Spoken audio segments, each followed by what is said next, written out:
Hello बच्चों, स्वागत है आपका हमारे यूट्यूब चैनल कैरियर C2 में। कैसे हैं आप सभी? आशा करता हूँ बहुत अच्छे होंगे। सभी बच्चे आ जाएंगे और आप लोगों की क्लास स्टार्ट हो चुकी है। और आज ये पहली क्लास है क्लास 12th की, ठीक है। और इसमें हम लोग पार्ट 2 पढ़ेंगे, पार्ट 2 फिजिक्स, ठीक है। जिसमें हम लोग आज सबसे पहले चैप्टर का नाम है प्रकाश का परावर्तन, गोली दर्पण, ठीक है। गोली दर्पण तथा प्रकाश का परावर्तन वगैरह हम लोग आज इसमें पढ़ने का प्रयास करेंगे। तो आज हम लोग इसमें एकदम बेसिक तरीके से पढ़ने का प्रयास करेंगे, जो छोटी छोटी बातों को समझने का प्रयास करेंगे। जैसे आप लोगों को पता होगा कि क्लास 10th में जब हम लोग थे तो क्लास 10th में भी हमारे एक चैप्टर, पहला चैप्टर ही था प्रकाश। तो कहीं ना कहीं उस क्लास 10th के जो कुछ टॉपिक्स थे वो हमको पता होने चाहिए। तो हम ये मान के चलते हैं कि हमको वो चीज़ें नहीं पता हैं, हमको क्लास 10th से कुछ चीज़ें नहीं पता हैं, इसलिए हम एकदम बेसिक से स्टार्ट करेंगे और उस बेसिक से चलते हुए हम एकदम पूरे एडवांस लेवल तक चले आएंगे, ठीक है। तो चलिए सबसे पहले यहाँ पर ध्यान रखिएगा, यहाँ पर जो मेरे चैप्टर का नाम है भैया, सबसे पहली बात तो यहाँ पर क्लास हम लोगों का जो है भैया वो क्लास 12th है, ठीक है। और चैप्टर का जो हमारे नाम है वो भैया प्रकाश का परावर्तन। प्रकाश का परावर्तन क्या होता है, गोलीय दर्पण क्या होता है यह भी समझना है,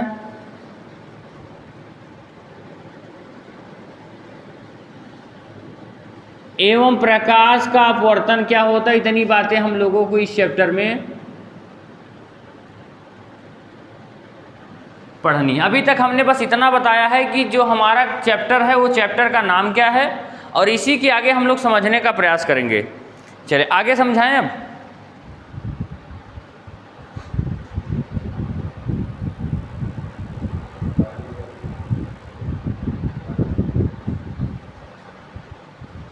चलिए अब देखिए, यहाँ से हम लोग क्या कहते हैं, चैप्टर का, हम कभी भी किसी भी चैप्टर को स्टार्ट करने से पहले हमने कहा है कि उस चैप्टर का नाम क्या है। तो आप देखेंगे चैप्टर का नाम अभी है प्रकाश का परावर्तन। तो कहीं ना कहीं अगर किसी भी चैप्टर को पढ़ने से पहले हमको समझना है अगर चैप्टर का जो भी नाम दिया है उसका मतलब क्या होना चाहिए।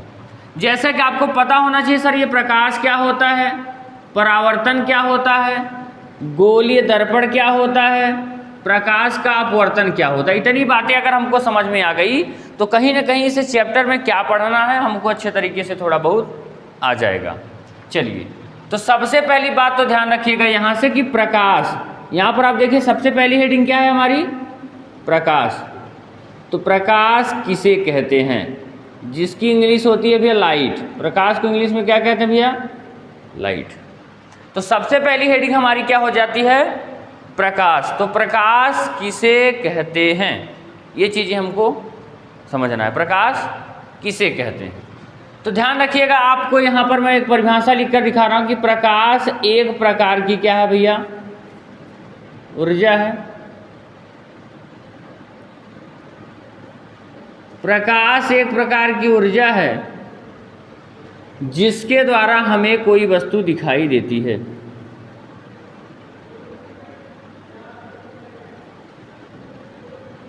प्रकाश एक प्रकार की ऊर्जा है जिसके द्वारा हमें कोई वस्तु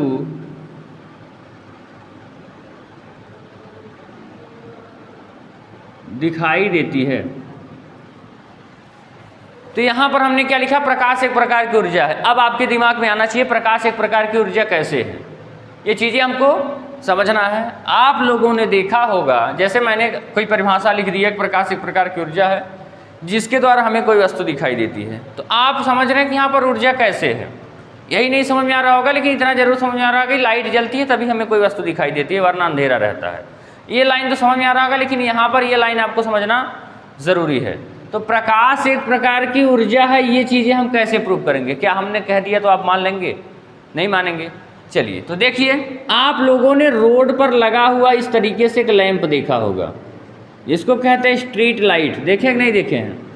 रोड पर आप देखे होंगे ये लाइट लगा होता है, और आप लोग देखे होंगे कि यहाँ पर कभी कभी एक सोलर लाइट देखे होंगे, सोलर लाइट जिस पर ये लगा होता है, ठीक है, ये ऐसे लगा होता है। और ये क्या करता है, यहाँ पर ऐसे बैटरी वगैरह लगी होती है, ये क्या करता भी है, सूर्य से ऊर्जा लेकर, किससे, सूर्य से ऊर्जा लेकर क्या करता है, पूरे दिन तो चार्ज होता है, फिर उसके बाद रात में क्या करता है, थोड़ी थोड़ी इसको ऊर्जा, थोड़ी थोड़ी ऐसी चीज़ देता है जिससे लाइट पूरी रात जलता है। और आपको पता है बिना ऊर्जा के कोई काम हो पाएगा, बिना ऊर्जा के कोई काम नहीं हो पाएगा। अगर मैं कहूँ अभी आप यहाँ से चलकर और कहीं जाइए, तो आपके अंदर अगर ऊर्जा नहीं रहेगी तो आप जा पाएंगे, नहीं जा पाएंगे। तो बिना ऊर्जा के कोई काम नहीं हो सकता। इसी प्रकार बिना ऊर्जा के लाइट नहीं जल सकती। तो कहीं ना कहीं ये प्रकाश के सोर्स से ही ये लाइट जल रही है, सूर्य से प्रकाश आ रहा है, सूर्य से ही तभी तो ये लाइट जल रही है। और लाइट जलने के बाद प्रकाश ही निकल रहा है कहीं ना कहीं। तो आपको समझ में आ रहा होगा कि प्रकाश एक प्रकार की ऊर्जा है। कैसे? क्योंकि सूर्य के प्रकाश से क्या हो रहा है भैया, यहाँ पर ये बल्ब जलने का काम हो रहा है। तो जब बल्ब जलने का काम हो रहा है तो प्रकाश ऊर्जा हुई कि नहीं हुई। और आप लोग जानते होंगे कि जो सोलर कुकर होता है, सोलर कुकर देखे हैं, सोलर कुकर कुछ इस तरीके से होता है कि इसमें क्या लगा होता है भैया, इस पर सोलर लगा होता है, ठीक है। सोलर कुकर क्या होता है, सूर्य से इसको बाहर पकाया जाता है, सूर्य से जो प्रकाश आता है ये क्या करता है, इससे एनर्जी लेता है, ये सूर्य के प्रकाश से ऊर्जा को ले लेता है। ऊर्जा को लेने के बाद ये क्या करता है, इसको थोड़ा थोड़ा एनर्जी रिलीज करता है और इसके अंदर जो खाना होता है हमारा धीरे धीरे पक जाता है। समझ रहे हैं। और चलिए यहाँ पर एक काम हुआ, यहाँ पर एक काम हुआ, तो प्रकाश एक प्रकार की ऊर्जा हो गई। और आप लोगों को पता होगा, मान के चलिए ये कमरा है, क्या भी एक कमरा है। अगर इस कमरे में अंधेरा है, कोई लाइट वाइट नहीं चल रही है, अंधेरा है, नॉर्मल है, कोई दिक्कत नहीं होगा। जैसे ही आप लाइट ऑन करेंगे ये अंधेरा हट जाएगा। तो जैसे अंधेरा हटेगा सारी चीज़ें हमको दिखने लगेंगी। तो बिना ऊर्जा के तो ऐसा है नहीं कि कोई चीज़ हमको दिखने लगा। ऊर्जा मिली तभी तो हमारा जो चीज़ें नहीं दिख रही थी वो दिखने लगी, लाइट जलने लगा, उजाला, अंधेरे से उजाला हो गया। तो कहीं ना कहीं प्रकाश एक प्रकार की ऊर्जा है। ये बातें क्लियर हो गई। और जिसके द्वारा हमें कोई वस्तु दिखाई देती है, ये बातें, ऐसे आपसे प्रकाश की परिभाषा पूछी जाती है। तो अब ध्यान रखिएगा, अब आप लोगों से पूछा जाता है, जैसे मान के चलिए मैं आप लोगों से एक प्रश्न पूछूं, क्या प्रकाश हमें दिखाई देता है, बताइए। तो आप कहेंगे प्रकाश हमें दिखाई नहीं देता है, ठीक है, इस बात का ध्यान रखिएगा। आप कहेंगे ये जो बल्ब जल रहा है फिर आखिर ये क्या है, दिखाई तो दे रहा है ना। आप कहेंगे ये बल्ब जल रहा है, दिखाई दे रहा है, तो नहीं, ऐसा नहीं है। प्रकाश हमको दिखाई नहीं देता है, आखिर फिर ये क्या है जो दिखाई दे रहा है।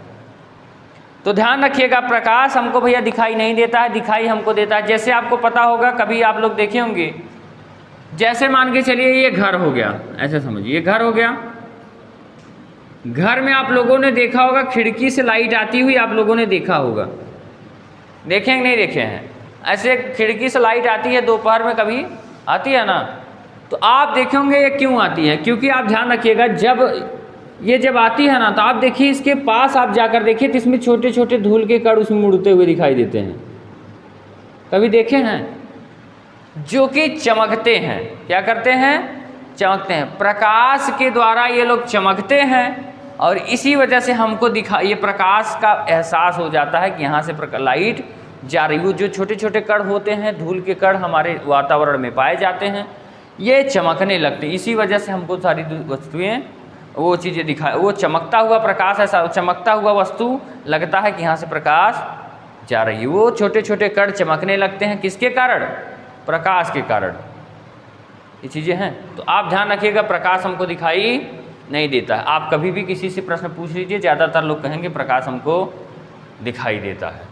तो आप लोगों को ध्यान रखिएगा, आपको तो अलग तरीके से पढ़ना है भैया, प्रकाश हमको दिखाई नहीं दे, अलग तरीके से और प्लस सही भी पढ़ना है। ऐसा नहीं है कि अलग तरीके से मतलब कि हम झूठे ही सब, अलग ही तरीके से सब, तो सब चीज़ अलग हो जाएगा, ठीक है। चलिए अब यहाँ से ध्यान रखिएगा, प्रकाश के बाद आप लोगों का अगला जो पॉइंट हो जाता है भैया, वो हो जाता है प्रकाश कहाँ से आता है। तो जब प्रकाश कहाँ से आ जाता है तो अगली हेडिंग होना चाहिए प्रकाश का स्रोत। और प्रकाश का स्रोत का मतलब होता है प्रकाश कहाँ से मिलता है, यही तो होगा ना। अब आपको ध्यान रखना भैया, प्रकाश के कितने स्रोत हो सकते हैं, दो स्रोत हो सकते हैं। एक, पहले का नाम हो गया भैया प्राकृतिक स्रोत। क्या हो गया, और एक दूसरा हो जाता है जिसका नाम होता है मानव निर्मित। मानव निर्मित स्रोत। तो प्रकाश के दो स्रोत के अलावा कोई तीसरा स्रोत होता होगा? आप ऐसा बताइए, दुनिया में कोई ऐसी वस्तु बताइए जिसको प्रकृति मतलब भगवान, प्राकृतिक स्रोत कहते हैं ना, ऐसी कोई वस्तु बताइए जिसको भगवान ने न बनाया हो। कोई ऐसी वस्तु बताइए जिसको मानव ने न बनाया हो, न भगवान ने बनाया हो। आप कहेंगे इस मार्कर को तो मानव ने बनाया है, तो मानव निर्मित हो गया। चंद्रमा को भगवान ने बनाया है, वो तो प्राकृतिक स्रोत हो गया। पृथ्वी को भगवान ने बनाया, वो प्राकृतिक स्रोत हो गया। आप ऐसी कोई चीज़ बताइए जिसको न मानव ने बनाया हो और ना ही प्रकृति ने बनाया हो। तो आप जरा सोचकर बताइए, फिर हम आगे आप लोगों को समझाने का प्रयास करेंगे। आप सोचते रहिए, तब तक हम ये थोड़ी सी चीज़ें बता रहे हैं। प्रकाश का परावर्तन, गोली दर्पण में प्रकाश का परावर्तन हमारा हेडिंग है, और हम लोग पढ़ने का प्रयास कर रहे हैं। भैया सबसे पहली है कि प्रकाश कहते किसे हैं। तो हमने कहा प्रकाश एक प्रकार की ऊर्जा है जिसके द्वारा हमें कोई वस्तु दिखाई देती है। इतनी सारी बातें समझ में आ गई। ऊर्जा कैसे है ये भी हमने बता दिया। और उसके बाद हमने देखा कि प्रकाश अगर कोई चीज़ है तो वो कहाँ से आती है। जब कहाँ से आती है तो हम लोग उसको देख रहे हैं प्रकाश का स्रोत। तो प्रकाश के दो स्रोत हो सकते हैं, एक तो प्राकृतिक और एक मानव निर्मित। तो आप ध्यान रखिएगा, प्राकृतिक और मानव निर्मित के अलावा कोई ऐसा स्रोत नहीं है जिससे हमको प्रकाश मिलता हो। तो दुनिया में कोई भी चीज़ को दो ही लोग बना सकते हैं, तो या तो भगवान या तो आदमी। तो कोई तीसरी ऐसी निर्मित वस्तु नहीं है। ठीक है, आप सोच कर देखिए तो कुछ नहीं मिलेगा आपको। तो प्राकृतिक स्रोत में क्या क्या आ जाती हैं? ऐसा प्रकृति द्वारा ऐसा स्रोत बताइए जिससे प्रकाश निकलता हो। आप कहेंगे सूर्य। सूर्य क्या है भैया? प्राकृतिक स्रोत है। क्या सूर्य को हम लोगों ने बनाया है? नहीं। अब इसमें मानव निर्मित में क्या आ जाएगा? टार्च। टार्च को क्या भगवान ने बनाया है? हम लोगों ने बनाया है। सूर्य हो गया। अब बताइए तारे किस में आएंगे? प्राकृतिक में आएंगे। क्या यहाँ पर चंद्रमा लिखना सही है? नहीं। क्यों? क्योंकि चंद्रमा को हम लोगों ने नहीं बनाया है। सूर्य हो गए, तारे हो गए, चंद्रमा हो गए। अब मानव निर्मित में टार्च हो गया, बल्ब हो गया, मोमबत्ती हो गया। ये सब किसने बनाया भैया? इसको मानव ने बनाया है। कोई दिक्कत? प्राकृतिक स्रोत में प्रकाश क्या होता है, प्रकाश कहाँ से आता है, ये दो बातें हम लोग सीख गए। अब हम सीखेंगे प्रकाश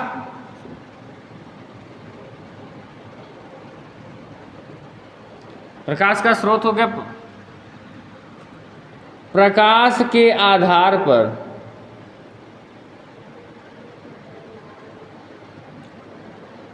दुनिया में पाई जाने वाली वस्तुएं। प्रकाश के आधार पर वस्तुएं कितनी प्रकार की हो सकती हैं? प्रकाश के आधार पर मतलब वस्तुएं, एक तो यहाँ पर दो प्रकार की हो सकती हैं। पहला क्या? दूसरा प्रदीप्त वस्तु, प्रदीप्त वस्तु, जिसको इंग्लिश में कहते हैं, ध्यान रखिएगा भैया, ल्यूमिनस ऑब्जेक्ट।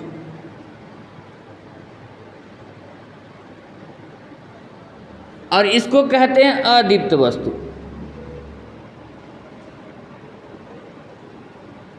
इसको कहते हैं नॉन ल्यूमिनस ऑब्जेक्ट।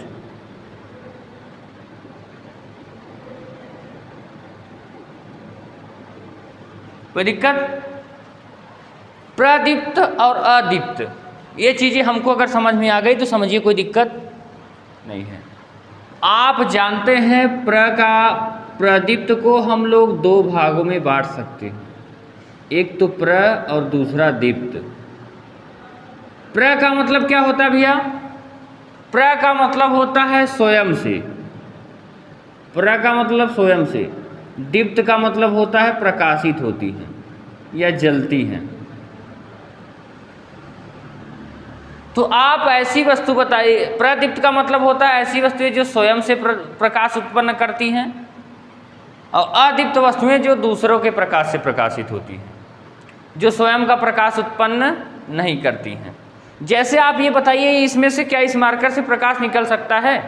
आप कहेंगे नहीं। जैसे लाइट जलेगी ये भी चमकने लगेगा, और लाइट नहीं जलेगी तो क्या ये चमकेगा? नहीं चमकेगा। तो ये क्या हो जाएगी? अदीप्त हो जाएगी। लेकिन मैं कह रहा हूँ सूर्य की बात बताइए। सूर्य क्या है? सूर्य किस में आ जाएगा? प्रदीप्त वस्तु का मतलब होता है वे वस्तुएं जो स्वयं का प्रकाश उत्पन्न करती हैं। प्रदीप्त का मतलब स्वयं से प्रकाशित होती हैं। तो क्या सूर्य को कोई प्रकाश देता है क्या? उसका खुद का प्रकाश होता है। अब यहाँ से बताइए, तारे आ गए भैया, सूर्य हो गए तारे, तारों में भी स्वयं का प्रकाश होता है। अब मैं यहाँ पर लिखने का प्रयास करता हूँ चंद्रमा। बताइए चंद्रमा किस में आएगा? हाँ, चंद्रमा अदीप्त में आएगा। चंद्रमा भैया अदीप्त में आएगा। क्यों? क्योंकि चंद्रमा में स्वयं का प्रकाश नहीं होता है, वह सूर्य के प्रकाश से प्रकाशित होता है। जैसे पृथ्वी पर अगर प्रकाश ना आए तो क्या पृथ्वी पर अगर सूर्य का प्रकाश ना आए तो क्या यहाँ पर उजाला होगा? नहीं होगा। तो ऐसे ही चंद्रमा पर भी सूर्य का प्रकाश पहुँचता है। तो ध्यान रखिएगा, तो चंद्रमा इसमें आ जाएगा, किसमें? अदीप्त वस्तु में, क्योंकि चंद्रमा का स्वयं का प्रकाश नहीं होता है। इस बात को ध्यान रखिएगा, कन्फ्यूजन हो जाता है। सूर्य हो गए, तारे हो गए, अब इसमें चंद्रमा हो गया। अब ये बताइए बल्ब किस में आएगा? तो आप जानते हैं बल्ब में स्वयं का प्रकाश होता है। बल्ब हो गया, उसके बाद ट्यूबलाइट हो गया भैया, इसमें तो स्वयं का प्रकाश होता है। मोमबत्ती वगैरह तो इसमें आ जाएंगी। चंद्रमा हो गए। अब यहाँ पर हमारी भैया पृथ्वी हो गई, पृथ्वी में भी स्वयं का प्रकाश नहीं होता है। अब यही बोर्ड मान के चलिए, जो बोर्ड जिस पर लिख रहे हैं। अब मेज हो गया, कुर्सी हो गया, इसमें इन सब चीज़ों में क्या खुद का प्रकाश होता है? नहीं होता है। ये जब अगर लाइट जलेगी तभी दिखाई देंगे, तभी चमकेंगे, कोई दिक्कत नहीं। इतनी बातें समझ में आ गई। प्रकाश क्या होता है, प्रकाश का स्रोत क्या होता है, प्रकाश के आधार पर वस्तुएं क्या होती है। अगर हम चाहते तो शायद सीधा आपको प्रकाश के परावर्तन पर ले आते, क्योंकि चैप्टर हमारा प्रकाश के परावर्तन से स्टार्ट है। लेकिन मैं कहीं ना कहीं ये सोच के चल रहा हूँ भैया 10 पढ़े हुए हमको 1 साल से ज़्यादा हो गए, समझ रहे हैं। 11th हमारा बीत गया, 12th में हम लोग आ गए, तो ये चीज़ें हमको अच्छे तरीके से एक बार फिर से रिवाइज हो जाएंगी, ठीक है। अगर इतनी चीज़ें आप पढ़ लेंगे तो आप क्लास 10th वालों को आराम से पढ़ा लेंगे, कोई दिक्कत नहीं होगा, समझ रहे हैं। तो चलिए इसको यहाँ से आगे बढ़ाते हैं। इधर दिख रहा है ना, इसमें पूरा यहाँ तक दिख रहा है नहीं? चलिए ये पूरा आना चाहिए ना, जितना लिख। चलिए अब यहाँ से हम लोग आगे बढ़ेंगे भैया। चलिए दिख रहा है। अब प्रकाश के आधार पर वस्तुएं हो गई। इतनी बातें समझ में आई? कुछ ऐसा है जो ना आया हो, जरा बताइएगा।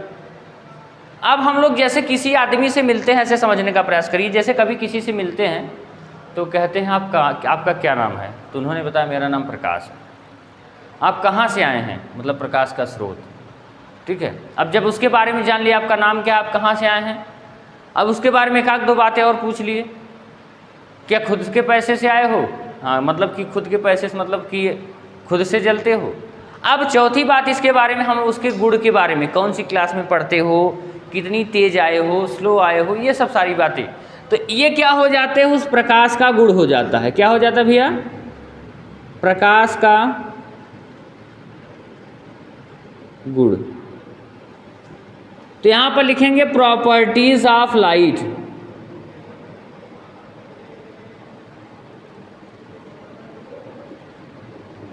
इतनी बातें समझ में आ रही हैं? यहां समझ आ रहा है प्रकाश के गुण। समझिए प्रकाश के गुण में क्या, आप जानते हैं कि प्रकाश क्या होता है भैया? सीधी रेखा में चलता है। प्रकाश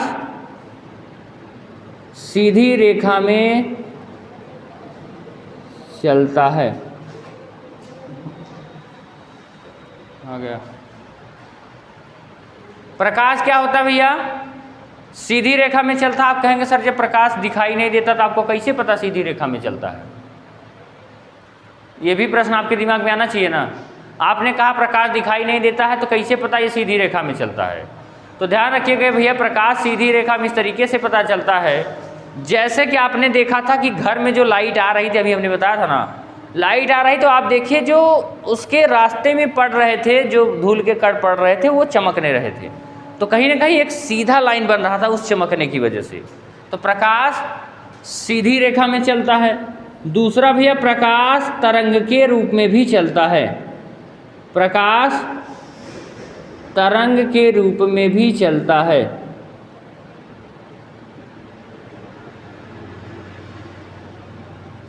तीसरा पॉइंट हो जाता है भैया, प्रकाश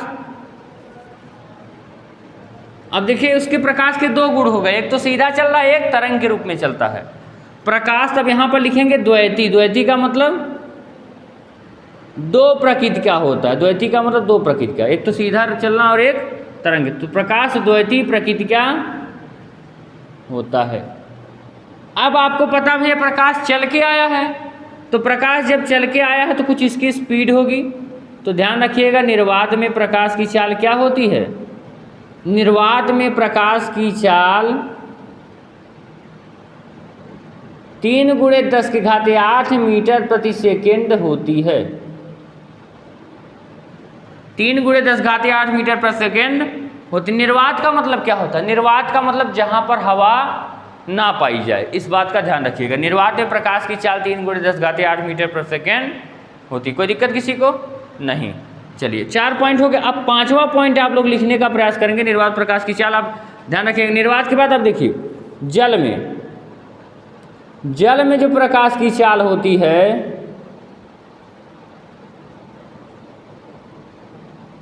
वो होती है भैया 2.25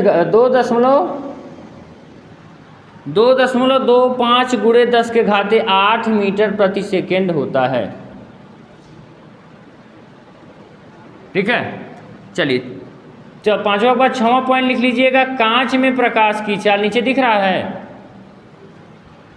यहाँ नीचे दिख रहा है ना जो लिख रहे हैं, यही नहीं दिख रहा है, इसके बाद नहीं दिखेगा। कांच में प्रकाश की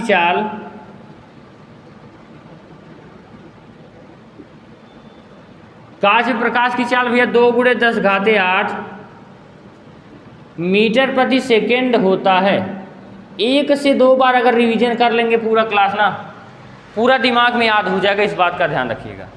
ये तब काम आएगा जब आपका एग्जाम आएगा ना, तो आप एकदम स्पीड में कर दीजिए क्लास को, जल्दी जल्दी देखते चले जाए और आप लोगों का रिवीजन होता चला जाएगा। समझ रहे हैं? तो ये चीज़ें बहुत काम आएंगी, इतना ध्यान रखिएगा। इतनी बातें लिखिए। आप इंटर में हैं, वरना 3-4 लिखवा देते तो ये काम हो जाता 10 वाले में, लेकिन आप 12th में हैं, तो 12th वालों के लिए ये चीज़ें और ज़्यादा लिखनी होंगी। ठीक है, तो प्रकाश सीधी रेखा में चलता है, ये तो आपको भी पता है, आप देखे हैं। प्रकाश तरंग के रूप में भी चलता है, ये भी आपको पता है। जब 2 चीज़ें पता चल गई तो तीसरा प्रकाश द्वैती प्रकृति क्या होता है, मतलब इसके 2 गुण पाए जाते हैं। प्रकाश की चाल इतनी होती है। प्रकाश की चाल किस में? जल में कितना होता है प्रकाश की चाल, कांच में कितनी होती है, ये याद रखना है। एक लाइन और आप लोग लिख लीजिएगा, यहाँ पर अगर दिख रहा होगा तो 6 हो गया। 7वां पॉइंट लिख लीजिएगा। प्रकाश का तरंग दैर्ध्य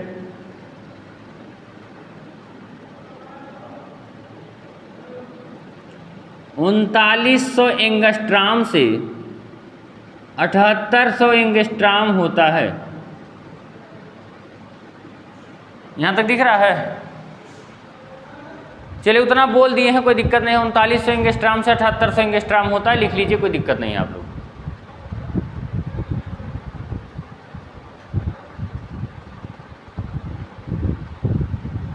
चलिए इतनी बातें आप लोगों को समझ में आ गई होंगी। लिख लीजिए जल्दी से, जैसे जैसे लिखें सेम वैसे उतारिएगा।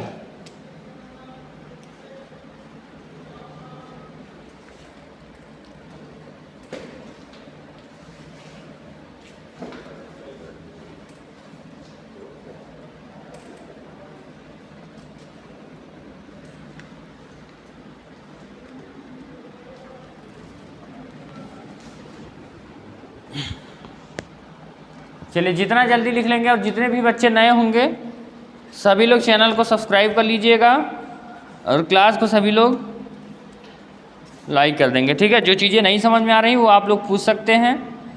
और डेली आप लोगों की ये क्लास मंगलवार को होगी और बृहस्पतिवार और शनिवार 3 दिन होगी। ठीक है, टाइम टेबल जो बच्चे लिखना चाहते हो टाइम टेबल लिख लीजिए। मंगलवार, बृहस्पतिवार और शनिवार 3 दिन क्लास होगी, तो 3 दिन आप लोग क्लास ले सकते हैं। और हर वो छोटी छोटी बातें आप लोगों को समझाएंगे जो चीज़ें आप लोग नहीं समझ पाते हैं। ठीक है, अगर आप अच्छे तरीके से पढ़ लिए तो क्लास 10th वालों को तो आप आसानी से पढ़ा देंगे, इसमें कोई दो राय नहीं है।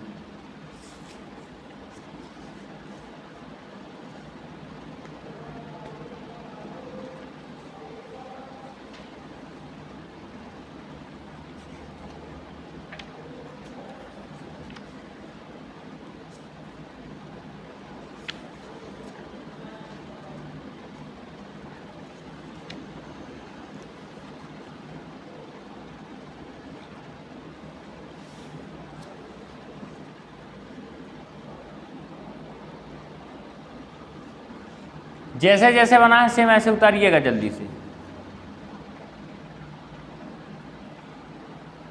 और कुछ ऐसी बातें हों जो आपको ना समझ में आई हो तो पूछ सकते हैं, ठीक है। कुछ ऐसा है जो ना समझ में आया हो?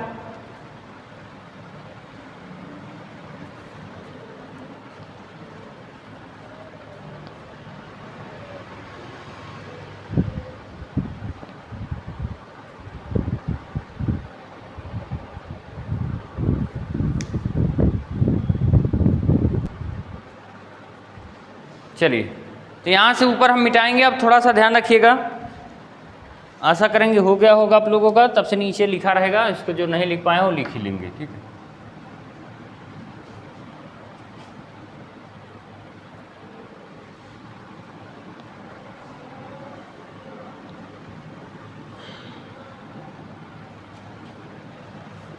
चलिए, अब यहाँ से ध्यान रखिएगा, हम लोग अपने पहले टॉपिक पर आ जाते हैं जिसका नाम है भैया परावर्तन।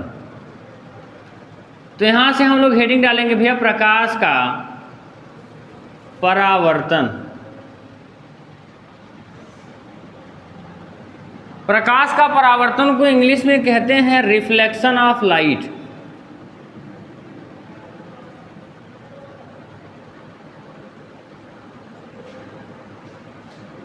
इंग्लिश भी आप लोग लिखते चलिएगा तो ध्यान रहेगा।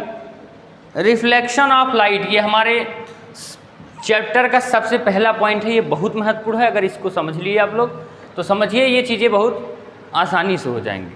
जैसे देखिए, सबसे पहली बात तो हमने प्रकाश का मतलब समझ लिया, लेकिन कहीं ना कहीं सर हमको परावर्तन का मतलब समझाइए। लिखिए मत बस करिए, अब बाद में लिख लीजिएगा, ठीक है। समझिए, हमने कहा प्रकाश का मतलब तो आप लोगों ने समझ लिया, परावर्तन का मतलब समझिए। परावर्तन का मतलब क्या होता है? जैसे आप लोग चल रहे हैं, ऐसे नॉर्मली आप जा रहे हैं, आप सोचिए कि कब आप टकराएंगे। परावर्तन का मतलब होता है टकरा कर वापस आना। जैसे आप जा रहे हैं, जाते ही आपको रास्ते में दीवार नहीं दिखी और दीवार में आप भिड़ गए। भिड़ने के बाद आप क्या होंगे? वापस आएंगे ना। तो ये भिड़ कर वापस आना ही क्या कहलाता है? परावर्तन कहलाता है। लेकिन हमको भिड़ कर वापस नहीं पढ़ना है, हमको प्रकाश का परावर्तन हो। तो प्रकाश भी ऐसे, जैसे हम लोग दीवार से भिड़ कर वापस चले आते हैं, ऐसे ही प्रकाश भी किसी भी चीज़ से भिड़ कर वापस चला आता है। इसी को कहते हैं प्रकाश का परावर्तन। तो प्रकाश किससे टकराता है? तो याद रखिएगा, प्रकाश आपको पता होगा, जब तक कोई चिकना चीज़ नहीं मिलेगा प्रकाश टकराएगा नहीं। जैसे आपको पता होगा, आप लोग देखेंगे घरों में जो शीशा पाया जाता है, शीशा देखे है ना।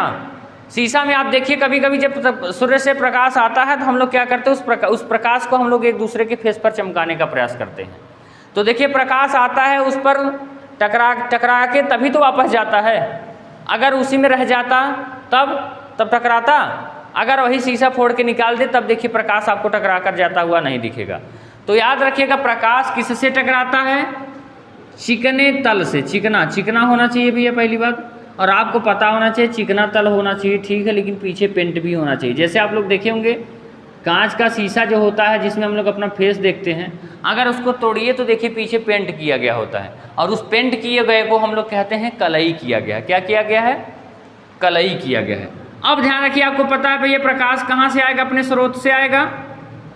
प्रकाश के स्रोत से प्रकाश आएगा, यहाँ पर टकराएगा, टकराने के बाद आपको पता सीधा वापस चला जाएगा। और जैसे ये घटना हुई,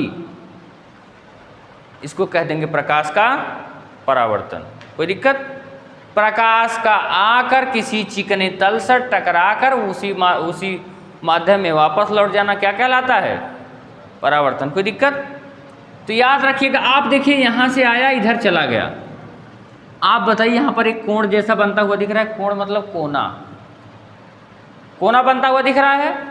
क्या आप इस कोने को माप सकते हैं? आप कहेंगे सर माप तो सकते हैं, लेकिन मापने में आसानी नहीं होगी। जैसे मैं यहाँ पर एक लाइन ऐसे कर दूँ, मैं ऐसे कहूँगा इसको कोण को मापिए, ऐसे मैं हाथ करूँ, मैं कहूँ कोण को मापिए, तो आपको थोड़ा कठिनाई होगी।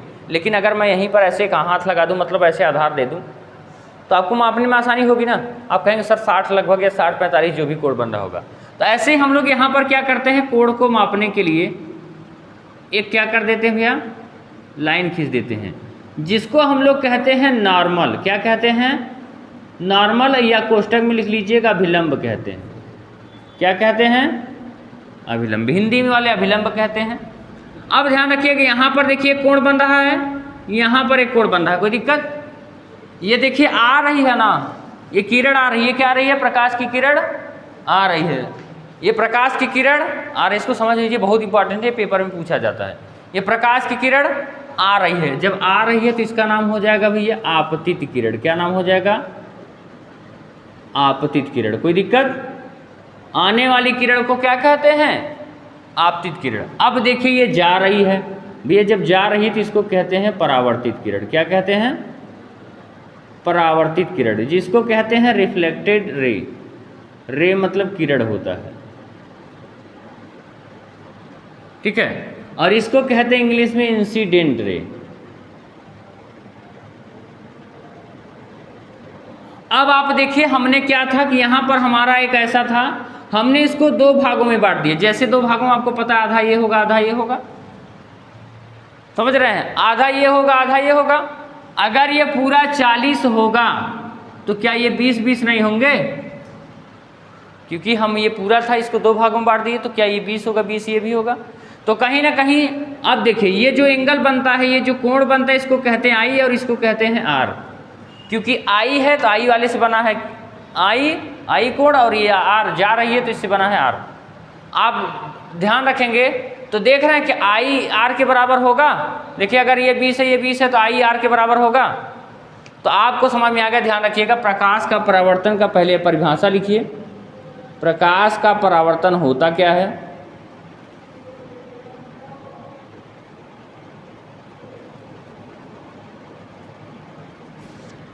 चलिए इसको मिटा दें नीचे।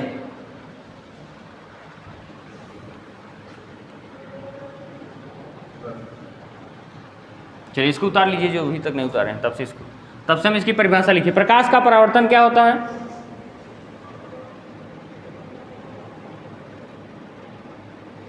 प्रकाश ऐसे लिखिए, जब प्रकाश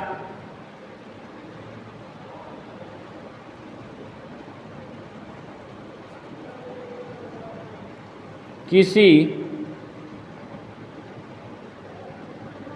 चिकने या पॉलिशदार तल पर पड़ता है, चिकने या पॉलिशदार,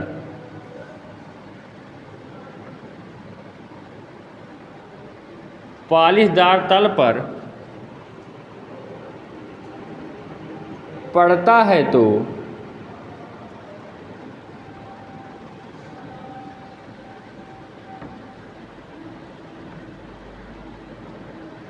टकराकर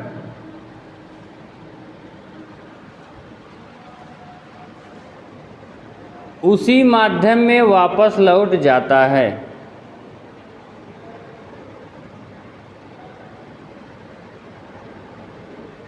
उसी माध्यम में वापस लौट जाता है। प्रकाश के इस घटना को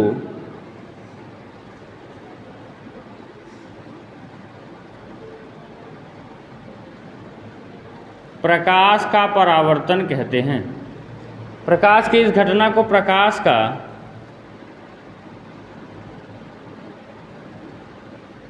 का परावर्तन कहते हैं। अब इसके बाद अगला जो पॉइंट समझना है, प्रकाश के परावर्तन का नियम।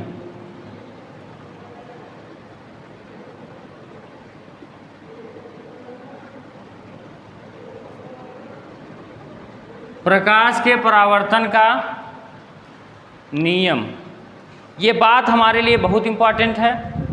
प्रकाश का परावर्तन आपको समझ में ही आ गया होगा। प्रकाश का परावर्तन क्या होता है, प्रकाश के परावर्तन का नियम आपको समझना है।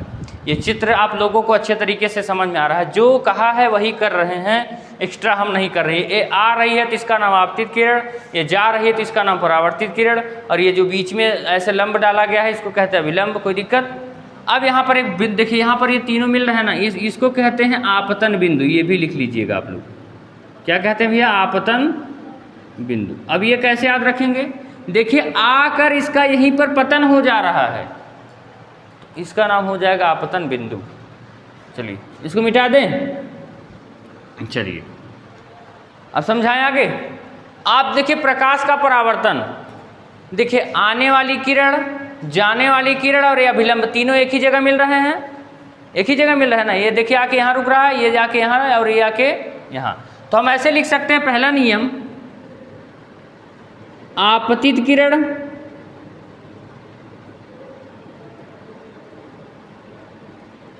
आपतित किरण, उसके बाद परावर्तित किरण,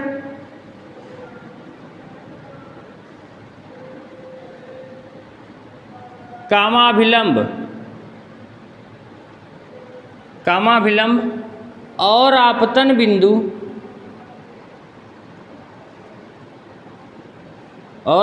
बिंदु सभी एक ही तल पर होते हैं, सभी एक ही तल पर होते हैं। ये बात आप लोगों को समझ में आ रही है? कोई बात, कोई दिक्कत? आपतित किरण, परावर्तित किरण, अभिलंब तीनों क्या हो, तीनों या चारों ऐसे लिख लीजिए, सभी एक ही तल पर हैं। देखिए इसी तल पर हैं, कोई दिक्कत? अब दूसरा पॉइंट हम लोग क्या लिखेंगे, हमने कहा था देखिए आई और आर बराबर होता है, आई को कहते हैं आपतन कोण। क्या कहते हैं? देखिए आपतित किरण से जो कोण बनता है उसको कहते हैं आपतन कोण। सदैव परावर्तन कोण के बराबर होता है। आपतन कोण सदैव परावर्तन कोण के बराबर होता है। अतः angle I is equal to angle R. ये बातें आप लोगों को अच्छे तरीके से समझ में आ रही है? कोई दिक्कत? इसको लिख लीजिए भैया, देखिए इसको लिख लीजिए। अच्छे से तरीके से पढ़ेंगे ना, इस चैप्टर का न्यूमेरिकल्स भी आप लोगों को दिक्कत नहीं होगा। ऐसे उड़ाएंगे ना, समय नहीं लगेगा। चलिए लिखिए, इसको जल्दी से बनाइए और हर बात इसको समझ याद रखिएगा, इससे पेपर में प्रश्न आते हैं भैया। चलिए लिखिए जल्दी से, प्रकाश का परावर्तन का नियम, ये चीज़ें आपको पता होनी चाहिए। चित्र भी याद होना चाहिए, एंगल आई कहाँ होता है, एंगल आर क्या होता है, अभिलंब क्या होता है, आपतित किरण क्या होती है। आपतित किरण की अगर आपसे परिभाषा पूछी गई तो आप क्या लिखेंगे? प्रकाश स्रोत से आने वाली किरण को आपतित किरण कहते हैं और जाने वाली किरण को परावर्तित किरण कहते हैं। तो ये सारी बातें आप लोगों को समझ में आ गया होगा।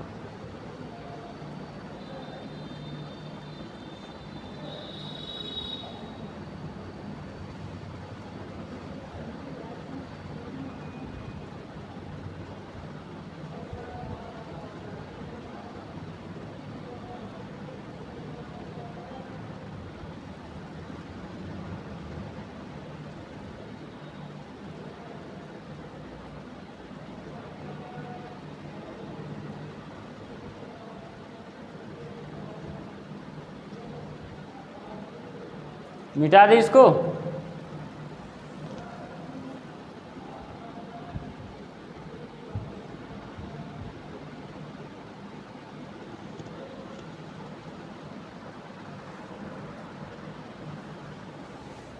चलिए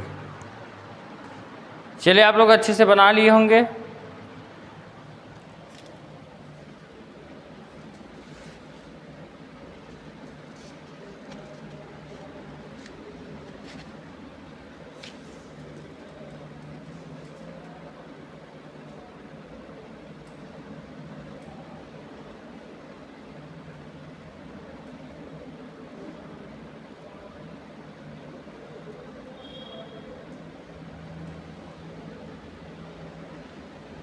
मिटा दे इसको भैया।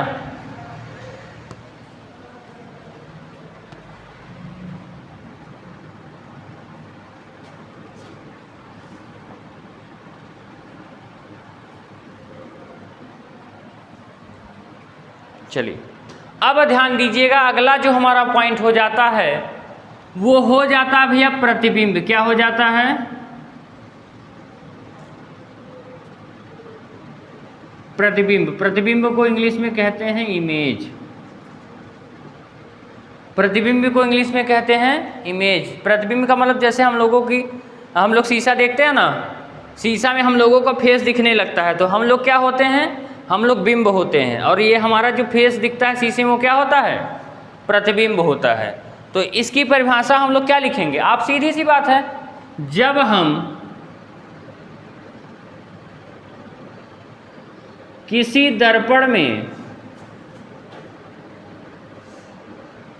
दर्पण में अपना फेस मतलब अपना चेहरा देखते हैं, तो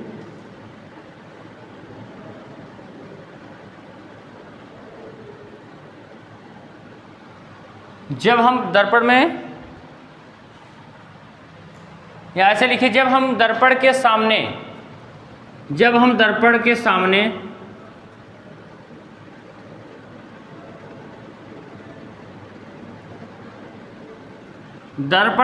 दर्पण मतलब शीशा, ऐसे समझिए, दर्पण के सामने कोई वस्तु रखते हैं, तो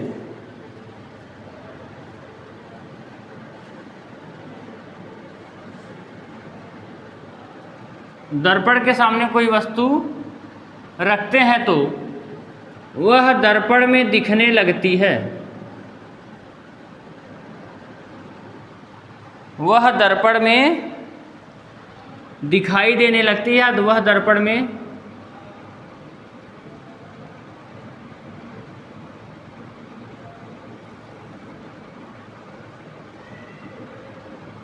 लगती है, उसे ही वस्तु का प्रतिबिंब कहते हैं।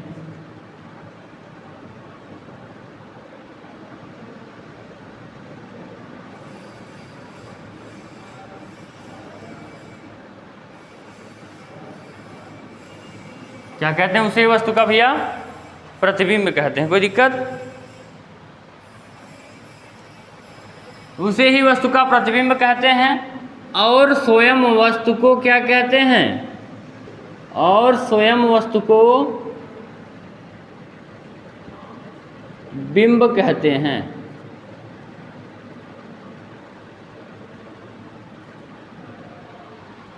ऐसे लिख लीजिए।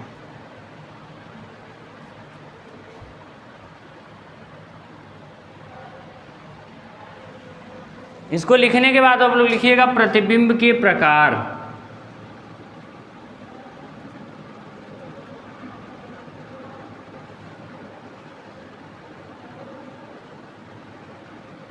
Types of image.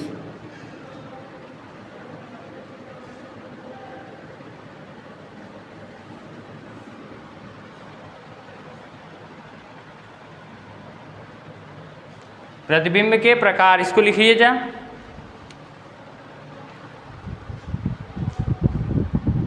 सारी बातें समझ में आ रही है ना, चलिए लिखिए जल्दी। प्रतिबिंब कितने प्रकार का होता है, प्रतिबिंब क्या होता है, ये सारी बातें आप लोगों को समझ में आ गई। जैसे हम लोग क्या करते हैं, किसी भी दर्पण के सामने कोई भी वस्तु रखते हैं, तो देखिए जो भी वस्तु रखते हैं उसका सेम आकृति उस दर्पण में बन जाता है। क्या होता है, उस दर्पण में उसका सेम आकृति बन जाता है, और जो आकृति बनती है उसी को हम लोग कहते हैं प्रतिबिंब। इतनी बातें आप लोगों को समझ में आ गई होंगी। अब यहाँ से ध्यान रखिएगा, हम लोग लिखेंगे प्रतिबिंब के प्रकार।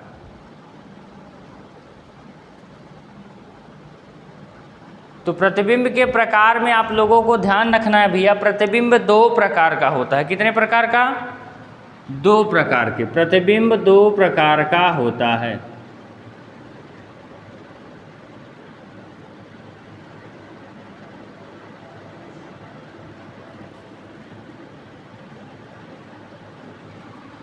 पहला होता है भैया वास्तविक प्रतिबिंब, और दूसरा होता है आभासी प्रतिबिंब।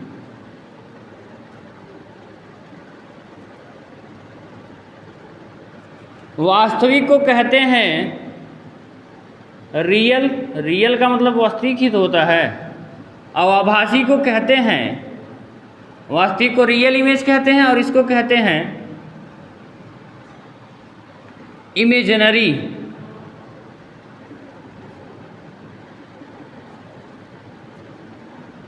ठीक है, लिख लीजिएगा,